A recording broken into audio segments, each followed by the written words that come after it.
What's going on, guys? Angel Begin Crypto here. Today, I'm going to do a reaction video of Michael Saylor and BitBoy and the interview that they just recently had. Their first interview, that was part one, they talked about Bitcoin being the apex asset of the world. In this one, they talk about two things that I'm really interested in. A use case for Ethereum, Polkadot or Cardano, and the derivatives market. And they also talked about the scarcity of Bitcoin and what that looks like. And they have two completely different ideas about the scarcity of Bitcoin.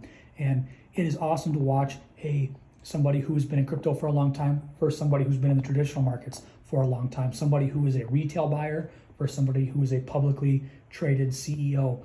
And the dynamics between the two are awesome. So let's go ahead, let's watch this and dissect a little bit more of what each are talking about and what this means for the market.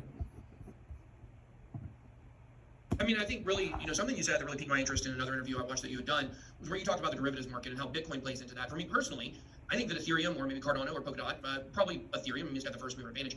It seems to be a better channel through DeFi to move the derivatives market so that not just the elite can trade derivatives, but everybody can get access to that, estimated quadrillion-dollar market. Now, where do you see Bitcoin versus another decentralized network in terms of bringing the derivatives market? Because I mean, you mentioned $100 trillion market cap for Bitcoin through derivatives, I believe, on one video. What is your viewpoint on that? I think that there's a lot of regulatory, uncertainty, if not regulatory peril, of trying to get into derivatives trading on crypto asset networks because it's a regulated area, and so you can trade derivatives on the CME, right? Yep. And you can trade derivatives on centralized exchanges. You can trade all sorts of exchanges, right? And they're all subject to regulators. So, do you need DeFi in order to trade derivatives? No, you don't. I mean, there's ways to trade derivatives right now. I think that Bitcoin is property, and it's legal to own property in the US and in Europe. And so there's certain clarity to owning something like that. It's been normalized as property by the IRS and by the SEC and by the OCC. I think that as you get into all these other areas, stablecoins, DeFi, privacy, they're all aspirational goals. They just have a lot more uncertainty with regard to technology, regulation, and how they'll be interpreted across jurisdictions, and that's what creates the risk. So you pursue all those things at your own peril. Yeah. Well, Ethereum mostly also has been declared not a security by the SEC. I mean, there's a little ambiguity there, if I remember correctly, where in one case there was precedent and then there was another that was a little more ambiguous. But that's why I think that Bitcoin, we're going to run into a problem with the scarcity being too much. I mean, if you look at how much you guys are buying, how much Grayscale's buying, how much Square's buying, how much other funds are buying, there's like $1 billion, or I can't remember what the number is, a crazy number that some company from Abu Dhabi is going to be purchasing.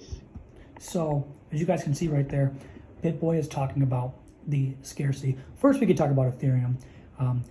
Michael Saylor doesn't believe right now that there's much use case for Ethereum DeFi in order to trade on for the derivatives market, or to, for example, trade on leverage, because there are other centralized exchanges that are doing that right now. So he doesn't see the immediate need for these things to become useful right now. Certainly could be in the future. I'm a little more bullish on Ethereum than, say, Michael Saylor is, because I believe that it can be, or Cardano or not, that there needs to be a foundation, for example, of Web 3.0. But Michael Saylor right now, at least talking derivatives, he doesn't believe that we need a decentralized exchange for trading derivatives. He believes that we could use the centralized exchanges that we're using right now, that we are using right now. He doesn't see a problem with that in the immediate short term. So let's get to BitBoy and Michael Saylor to talk about scarcity now. BitBoy's just said here, he's talking about everybody that's buying Bitcoin, and he realizes that everybody wants to buy a large chunk. And I think what BitBoy's trying to say is that it's going to be harder to buy Bitcoin in bulk like all of these people have. Michael Saylor is going to give a lot more perspective on how it's actually going to work later in this cycle. I mean, he's already bought 90,000 plus Bitcoin, and he's going to try to acquire more.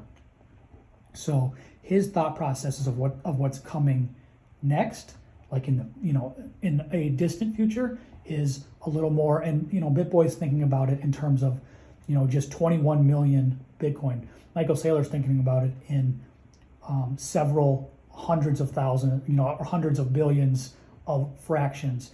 Could the Satoshi actually be like the dollar? I mean, that's how far we could break this down if we had to. But let's hear Michael Saylor's scarcity argument. And so eventually we're going to run into the scarcity problem because of the stock to flow and things like that. But Ethereum, to me, seems to be like the next place where a lot of that institutional and corporate money will be flowing into. I can't really see, I can't see there is a scarcity problem. I mean, like, I don't even know what that means, right? I mean, there's no scarcity problem. I mean, Bitcoin has enough Bitcoin to support all 7.8 billion people and absorb $250 trillion of monetary energy. There's no lack of capacity. But you don't think eventually it's going to get hard to buy? Because, like, if you look at the newly minted supply, like right now there's 900 being made a day. Just between software companies buying Bitcoin right now, they're buying 2,000 per day, just on average. It may even be more than that now. So, I mean, they're dipping into the circulating supply. When that circulating supply gets down, it's not going to get hard to buy. It's exponentially easier to buy, and the price is going up. Yeah. Like, for you to say there's a scarcity problem, it's kind of like saying, well, there's a number 1 through 21, and I'm afraid that we'll run out of numbers, and we're trying to divide the numbers 1 through 21 between the human race, and the answer is fractions. Right? So there's infinite divisibility, right? All you've got is mathematical integrity. And so if the human race decides that it's going to store its value in Bitcoin, then creating 37 million altcoins doesn't solve the problem. You're just talking about counterfeiting 37 million fake currencies, and that's just inflation, right? So no, you don't need Ethereum to store value, right? I mean, Bitcoin solves the problem of store of value, right? It solves it. Well, I mean, what BitBoy is trying to say, I mean, he's not necessarily trying to say that it's going to be another store of value. It can be a store of value, but he's not necessarily saying that it's going to be a store of value like Bitcoin. Now, Michael Saylor talking about the fractions, I think, is actually a new perspective that I didn't even think about. I was thinking about it just like BitBoy, because we're in crypto every day, that there's only 21 million of them, and everybody wants to get their hands on them. But what Michael Saylor is saying, and what he's going to say, is that you're going to get Bitcoin at the price that you deserve, simply by how early you bought it, what price you bought it at. And with the ability to have fractions, that price is going to exponentially go up. So even if you want 0.1 Bitcoin, that 0.1 Bitcoin could be worth 100K or even $1 million eventually. But which is what Michael Saylor thinks. I think he said a $15 million Bitcoin at some point is not out of the realm. So if you had 0.1, you're looking at $1.5 million. So he's saying even the fractions of Bitcoin are going to be worth a ton of money just based on supply and demand. Just because, because there's only 21 million of them, the price is going up. And that's what Ben didn't originally get. I mean, he understands. Ben's smart. He's smarter than people are giving him credit for on this, certainly. But what he's saying is people want to buy this in mass, and all of a sudden they're not going to be able to buy it in mass. So Michael Saylor is saying is like, they're going to be able to buy it in mass. They're just going to buy it at the price point that they're going to have to buy it at. So people get it at what price they deserve. So let's keep going here. Permanently. And scarcity is just a synonym for conservation of energy, which is a synonym for mathematical integrity, which is a synonym for arithmetic. Yeah. Right. So if I say that the laws of the universe, respect the principles of mathematics as described by Isaac Newton and conservation of energy, and that's Bitcoin, that's not a problem, right? That's the solution to the problem. At the point that there is it's like self-manifesting. It's like through that it proves its worth, basically. I guess is the way to look at it. The Nova Hybrid, this is our most plush mattress, so it's really for the people. Yeah. So okay. So that's very interesting. I would say I understand what you're saying, and I agree with you on the underlying principle. But I'll also say that when you look at corporations that will be wanting to add, cryptocurrency to their balance sheet, obviously Bitcoin primarily, when the halving keeps the supply getting cut, eventually it's going to be hard to buy 1,000 Bitcoin over the counter. The numbers are just going to be so insane, and I understand what you mean. And what BitBoy is saying here is he knows that corporations want to buy them in mass, but what Michael Saylor is saying, he's like, the price is going up. That's exactly what he's just going to say. The price is still going up. That means they're going to get it at the price point that they deserve. That's it. That's all there is to it. They're not, Ben. It is going up. Why do you think companies are having? They're irrelevant. There's 21 million Bitcoin, and that's simply the conservation of energy. The number could be anything. The most important thing is that you have conservation of energy, and when everybody on Earth uses Bitcoin, the price of Bitcoin is going to be higher. There's not a problem with it, right? That what you see is that more energy is flowing into the system. If you put 10 trillion into the system, you'll divide that by 21 million, and the price of Bitcoin will be $500,000 a coin. When you put 100 trillion in the system, you'll divide that by 21 million, and the price will be 5 million for Bitcoin. And when you put a quadrillion into the system, it'll be 50 million. It's irrelevant. It's just a number, right? I mean, in that particular case, everybody gets Bitcoin at the price they deserve, right? You don't need a crypto asset network in order to store money, right? What you need is conservation of energy, and you're right, the people that come into the network first are going to benefit versus those people that bought Bitcoin at $1 are doing pretty good right now, and so they're going to pay $50,000. But the price will just keep going up so that the supply is always equal to the demand, and the liquidity trading in the market is just going to keep advancing. And as the liquidity advances, it's going to attract progressively larger companies, and then small municipalities, and then states, and then governments and institutions and the like, and that can go on forever.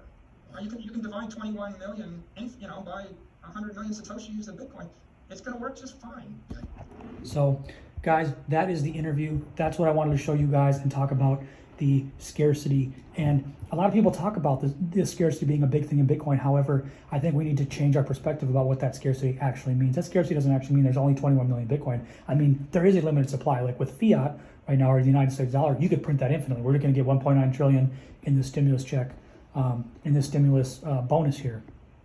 But with Bitcoin, that's not necessarily the case. But the thing that you can do with Bitcoin is fractionalize it down to, almost an infinite amount of fractions. And that's exactly what Michael Saylor is going to say. Even though we only have 21 million of them, we're able to, divide that almost exponentially. So that's been the reaction to BitBoy and Michael Saylor. I don't think BitBoy is as dumb as people are saying right now. He's not as dumb as people are saying. In fact, I know this. Michael Saylor is obviously very intelligent. He's coming from a very traditional mindset. BitBoy's coming from a very retail crypto mindset, and it's good. It's a good dynamic to have, and it's a good conversation that the whole community needed to have, and the whole community needed to see. That's why I'm doing a reaction video, because I think it's so important that you guys understand these perspectives on both ends of the table. So until next time, guys, I'll talk to you soon. Make sure you guys smash the like button. Make sure you guys are subscribing as well. We have a free Discord group. If you guys want to join the Discord group, go ahead and join the Discord group. Go to the description below, or go ahead and go to TikTok. And until next time, guys, I'll talk to you soon. Angel, Big Game Crypto, live every day at 11:30 Central Time. And if you guys want to go ahead and stop by, please stop by every day at 11:30. We're changing your family tree one day at a time. So until next time, talk soon. Peace.